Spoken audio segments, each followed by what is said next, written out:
ഏവർക്കും സിനിമാ വാർത്തകളിലേക്ക് സ്വാഗതം. ജോർജ് ജോർജിൻ്റെ ഏറ്റവും പുതിയ സിനിമയാണല്ലോ വരവ്. അതെ, ജോർജ് ജോർജിൻ്റെ ആദ്യ സിനിമയായ പണി എന്ന സിനിമയുടെ രണ്ടാം ഭാഗമായി ഇറങ്ങി ഇന്നലെ റിലീസായ ഏറ്റവും പുതിയ സിനിമയാണല്ലോ വരവ് എന്ന സിനിമ.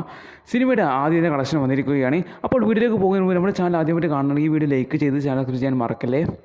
തിയേറ്ററുകളിൽ നിന്ന് അത്ര ഗംഭീര അഭിപ്രായങ്ങളെല്ലാം സിനിമ നേടിയെടുത്തിട്ടുണ്ടായിരുന്നത് നമ്മളെവരും കണ്ടതാണ്. തിയേറ്ററുകളിൽ നിന്ന് ഒരു ആവറേജ് ബിലോ ആവറേജ് അഭിപ്രായങ്ങൾ മാത്രമാണ് സിനിമ നേടിയെടുത്തത്. ഒരു ക്ലീൻ പോസിറ്റീവ് അഭിപ്രായങ്ങൾ തീർച്ചയായിട്ടും ഈ സിനിമ നേടിയെടുത്തിട്ടുണ്ടായിരുന്നില്ല. ഒരു പോസിറ്റീവ് എന്താ പറയുക, ഒരു ഗംഭീര പോസിറ്റീവ് അഭിപ്രായങ്ങളോ അങ്ങനത്തെ ഒരു പോസിറ്റീവ് അഭിപ്രായം നമുക്ക് കാണാൻ സാധിച്ചിട്ടുണ്ടായിരുന്നില്ല. അവിടെ ഇവിടെ ഒരു ചെറിയ ആളുകൾ മാത്രം പോസിറ്റീവ് മാത്രം പറയുന്നത് നമുക്ക് കാണാൻ സാധിച്ചത്. കാരണം ഒരു ആവറേജ് മൂവിയാണ് നമ്മളിപ്പോൾ ഇന്നത്തെ ജോലിൻ്റെ പുതിയ സിനിമ വരവെന്ന സിനിമയ്ക്ക് പറയാൻ സാധിച്ചത്. കാരണം പ്രേക്ഷകരുടെ പ്രതികരണ പ്രകാരം സിനിമ ഒരു ആവറേജ് മൂവി മാത്രമാണ്, ആവറേജ് ബിലോ ആവറേജ് സാറ്റിപ്പെടുന്ന മൂവിയാണ്. എന്നാൽ ഇന്ന് നമ്മൾ സിനിമയുടെ ആദ്യത്തെ കളക്ഷനെ കിടക്കുന്ന സമയത്ത് സിനിമയുടെ ആദ്യത്തെ കളക്ഷൻ നമ്മൾ നെട്ടിച്ചുകൊണ്ട് ഗംഭീര കളക്ഷനാണ് സിനിമ ആദ്യം നേടിയിട്ടുണ്ടായിരിക്കുന്നത്.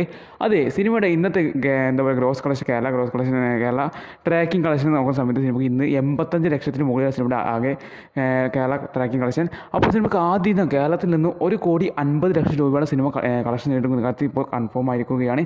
ഈ സിനിമയുടെ ഈ അഭിപ്രായങ്ങൾ വെച്ചിട്ട് സിനിമയുടെ ബഡ്ജറ്റ് ഏകദേശം നമ്മൾ കണക്കാക്കപ്പെടുന്നത് 20 കോടിക്കടുത്താണ്. ഈ സിനിമയുടെ ബഡ്ജറ്റും ഈ സിനിമയുടെ ഈ ബിലോ ആവറേജ് അഭിപ്രായങ്ങൾ വെച്ച് സിനിമയ്ക്ക് ആദ്യ ദിനം കിട്ടിയിരിക്കുന്നത് ഗംഭീര കളക്ഷൻ തന്നെയാണ്. കാരണം സിനിമയ്ക്ക് 1.5 കോടി രൂപ ആദ്യ ദിനം കേരളത്തിൽ നിന്ന് ലഭിച്ചിരിക്കുകയാണ്. സിനിമയുടെ ഇന്നത്തെ വേൾഡ് വൈഡ് കളക്ഷൻ നമുക്ക് നോക്കുന്ന സമയത്ത് സിനിമയ്ക്ക് ഇന്ന് വേൾഡ് വൈഡായി നമ്മൾ പ്രതീക്ഷിക്കുന്നത് 2,20,00,000 രൂപയുമാണ്. അപ്പോൾ സിനിമ തീർച്ചയായിട്ടും വേൾഡ് വൈഡ് ആയാലും കേരളത്തിൽ നിന്നായാലും 1 കോടിക്ക് മുകളിൽ കേരളത്തിൽ നിന്ന് 1,50,00,000 1,50,00,000 രൂപയാണ് 1,50,00,000 രൂപയാണ് സിനിമ കേരള കളക്ഷൻ നേടിയത്.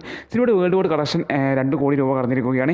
സിനിമയുടെ ആദ്യ ദിനം ഈ കളക്ഷൻ നേടിയിരിക്കുന്നത്. ഇന്ന് സിനിമ രണ്ടാമത്തെ ദിവസമാണ് വെള്ളിയാഴ്ച. ഇന്ന് സിനിമയ്ക്ക് ഒരു കളക്ഷൻ നമുക്ക് പ്രതീക്ഷിക്കുന്നുണ്ട്. സിനിമയ്ക്ക് ഇനി വരാൻ പോകുന്ന ശനി ഞായർ ദിവസം കൂടിയാണ്. ഈ ദിവസങ്ങളിൽ സിനിമ മികച്ച പ്രകടനം കാഴ്ചവെക്കും. തീർച്ചയായിട്ടും സിനിമ 10 കോടി മുകളിൽ കളക്ഷൻ വെറും 4 ദിവസം കൊണ്ട് കടക്കുന്നതായിരിക്കും. എന്തായാലും നമുക്ക് വരുന്ന ദിവസങ്ങൾ കണ്ടറിയാം ഈ സിനിമ ഈ അഭിപ്രായങ്ങൾ വെച്ച് എത്രത്തോളം കളക്ഷൻ എടുക്കുന്നത്. എന്തായാലും നിങ്ങൾ ഈ സിനിമ കണ്ടാൽ നിങ്ങളുടെ അഭിപ്രായങ്ങൾ തീർച്ചയായിട്ടും കമൻറ്റ് ചെയ്യാൻ മറക്കല്ലേ. പിന്നെ ഇതുപോലെ ഡെയിലി സിനിമ വാർത്തകൾ വേണ്ടി ഈ വീഡിയോ ലൈക്ക് ചെയ്ത് ചാനൽ സബ്സ്ക്രൈബ് ചെയ്യാൻ മറക്കല്ലേ.